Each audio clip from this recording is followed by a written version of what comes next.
And then this, so that's the positive feminine on the left.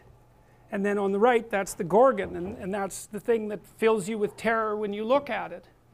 There's another representation of the positive feminine. It's another representation of Mary. There are representations very much like this of Isis with Horus on her lap. And people often consider those precursors, they're Egyptian statues, precursors to the Christian iconography. And, well, I suppose in some sense they are, insofar as they predated them in time, but the fundamental issue is that, well, this image has to be held up as transcendent, and by that I mean it's an image that's got to be at the basis of a value structure that actually works insofar as there's going to be human beings, because there aren't any human beings without the infant and the mother. And so if that's not held up as an image of ultimate value, then everything falls apart. And it's something our culture does extraordinarily badly. I had a client recently admit to me in ashamed tones that she wanted to have children.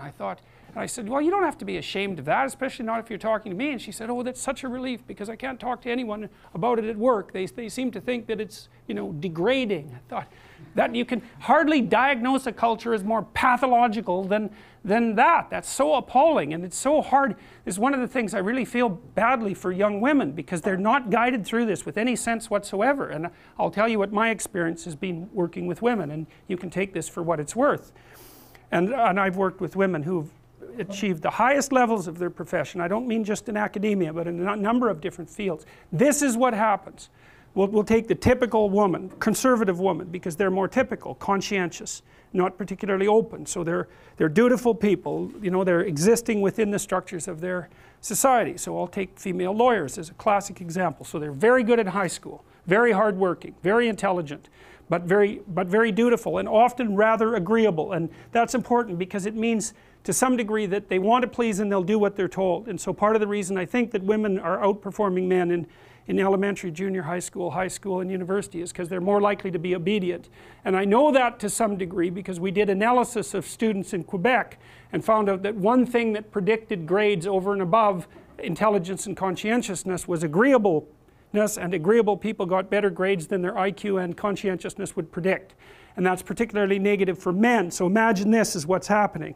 So you're a borderline student, and you're also a bit rebellious and antisocial. I'm going to fail you. Like you're right on the cusp. Don't like you much. You fail. You have exactly the same grade profile, but I like you. Tick. You move ahead. You don't. And so one of the things that's dividing men from women as they progress through school is the degree to which they're agreeable. Now that works out to some degree for women insofar as the agreeableness moves them forward, but they encounter the negative elements of being agreeable later in their careers. Anyways, their women are very good in high school, then they go to college, they're very good in college, they nail their damn grades, they do their studying, they get their A's, and they ace their LSAT, so they're smart too. Then they go off to do their articling and they're really, really good at it.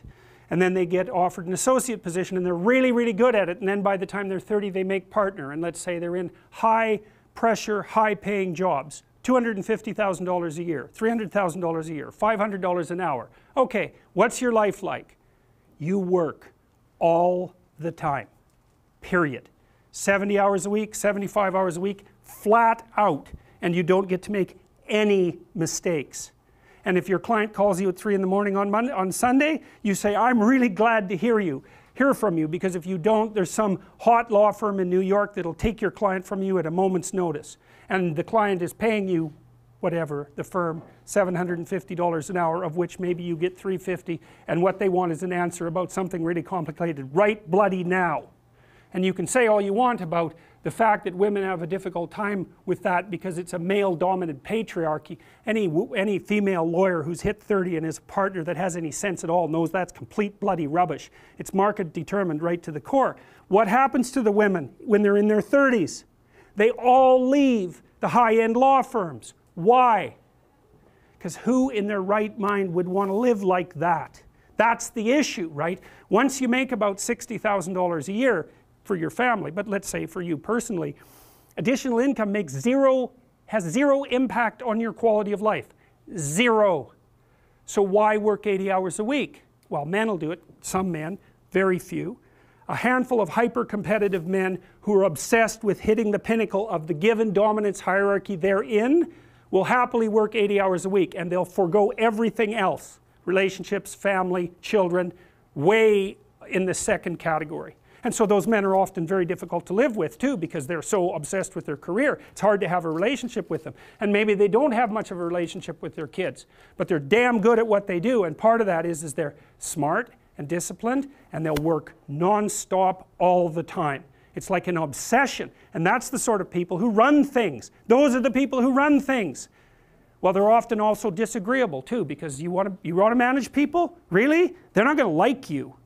You know, and it's not an easy thing to not be liked, and actually if you're an agreeable person, and women are more agreeable than men, it's quite painful to be disliked. But if you're in a managerial and executive position, the probability that people are going to like you is quite low. Now, if you're a real son of a bitch, then they're going to dislike you more. But those positions are very stressful, partly because of the interpersonal dynamics, and they're also incredibly, incredibly competitive. So the women hit that at 30 and they're completely qualified, and the law firms are bloody desperate to keep them, because it's really hard to find highly qualified people, especially once you've put all that time into training them, especially if they're also good at bringing in business. The law firms trip over themselves to try to keep them. They can't. The women think, why in the world am I doing this? Why in the world would anyone in their right mind do this? Especially because they're often married by that point too, and generally they've married a husband who makes as much money or more than them. So they don't need the damn money. And so they think, well, there's more to life than this, which is exactly the right thing to think. And so then they go and find a job that's 9 to 5 and controllable, so that they can hire a nanny and have some kids and have a life. And it's like, yes, that's the intelligent thing to do. So we've got things backwards in our culture. We're thinking, at least in part, why aren't there more women in positions of power? Wrong question.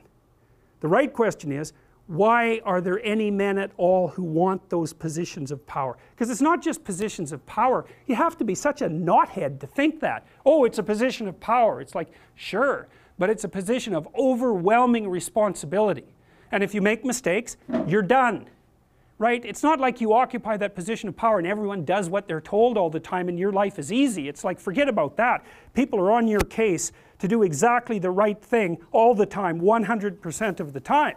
And maybe you want that, and maybe you don't. So I don't know what people think is these people are all sitting in their offices with their feet up on the desk, smoking cigars and oppressing the world. It's like, that isn't how it works. Those people, they work flat out all the time. So, and it's fine if that's what you want, and some people are like that. They're hyper-industrious people, right, from a trait perspective, no matter where you put them. If you put them in a forest with an axe, they just wander around chopping down trees non-stop, right? Because it's built into them. But if you want to have a balanced life, and you should want that, you know, because the other thing you'll find, and this is God's gospel truth, is that the older you get, if you have any sense at all, the more important your family is to you. Like the utility of your career, maybe that peaks around 35 or 40, and it starts to decline pretty rapidly after that. And what happens, if you're fortunate, you have someone in your life that you love, that you've woven yourself together with, and you have some kids so that you have something to do from the time you're 50 till the time you're 80. And so it's a real mistake. It's a barren future without children, man, I can tell you that. It's a real mistake. And so we do a terrible job of say, putting that image forward and saying, well, yeah, now, you know, because women have access to the birth control pill now and can compete in the same domains as men, roughly speaking, there is a real practical problem here.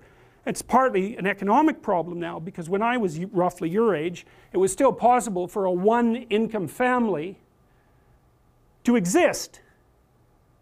Well, you know that wages have been flat, except in the upper 1% since 1973. Why? Well, it's easy. What happens when you double the labor force? What happens? You have the value of labor. So now we're in a situation where it takes 2 people to make as much as 1 did before. So we went from a situation where women's career opportunities were relatively limited to where they were relatively unlimited and there were 2 incomes, to where, and so women could work, to a situation where women have to work and they only make half as much as they would have otherwise. And now we're going to go into a situation, this is the next step, whereas women will work because men won't. And that's what's coming now. So there was an economist article showing that 50% now of boys in school are having trouble with their basic subjects. And you look around you in universities, you can see this happening. I've watched it over decades. I would say 90% of the people in my personality class are now women. There won't be a damn man left in university in 10 years, except in the STEM fields. And it's a complete bloody catastrophe. And it's a catastrophe for women, because I don't know where the hell you're going to find someone to have a, to marry and have a family with if this keeps happening. So, and you think when you're 19, because you're so clueless when you're 19, you don't know a bloody thing, you think, well, I'm not really sure I want children anyways. It's like, oh yeah, you tell how well you've been educated.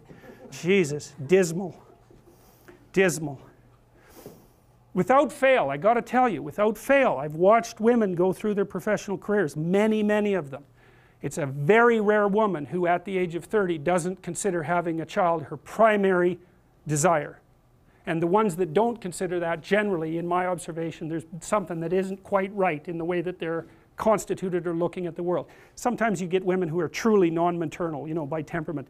They have a masculine temperament, disagreeable, they're not particularly compassionate, they're not maternal, they're not that interested in kids. Fair enough, man. But there aren't that many of them, and there's plenty who will not admit to themselves that that's what they most desperately want. Do you think women would be better off if they had kids earlier, focused on a career, say in their 30s? Who knows?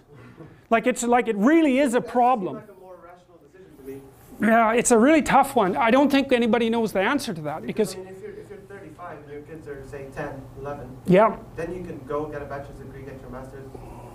well, It seems more easy that way yeah, than having the career first and then trying to raise young kids. yeah, I can't answer that, because I've seen women do a good job of it both ways. And you do get the odd woman who manages a high-powered career and kids, but Jesus, those women, man, like they buy more powerful microwaves because it'll take 45 seconds to cook the food instead of a minute. And I'm not kidding. It's like they're up at 5, they exercise for half an hour, they make breakfast, they get their kids ready to work, they go to work, they work 14-hour days, flat bloody out, they come home and work for another 2 hours to get their kids organized, they have a nanny to help them out, and then they work for 2 more hours before they go to bed at like 1, and then they're up at 5 and they do that again.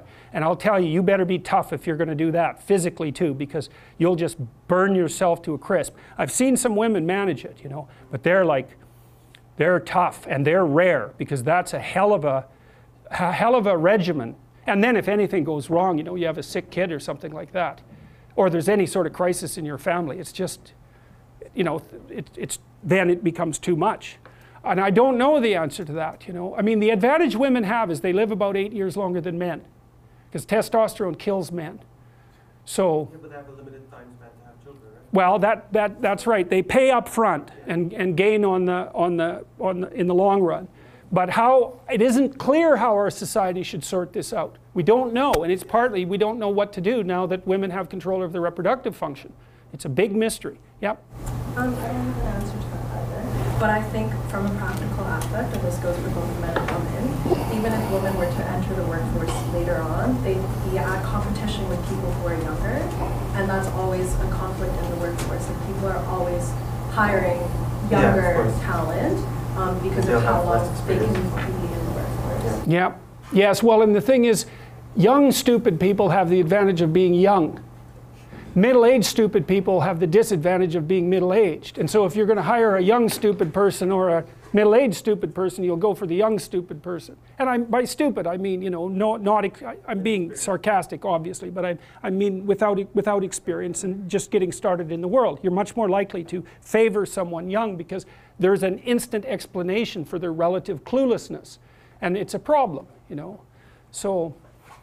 So I don't know what the answer is, but one answer certainly is, at least in part, is to start letting young women know what being 30 and being female is like, and also to disabuse them of the notion that there's something magical about a career. First of all, most people don't have careers, man. They have jobs. And the reason you get paid for a job is because you're being asked to do things you wouldn't do unless you were being paid. And so it's not some utopia of cigar smoking with your boots up on your desk. That's for sure. Not that would be such a utopia to begin with.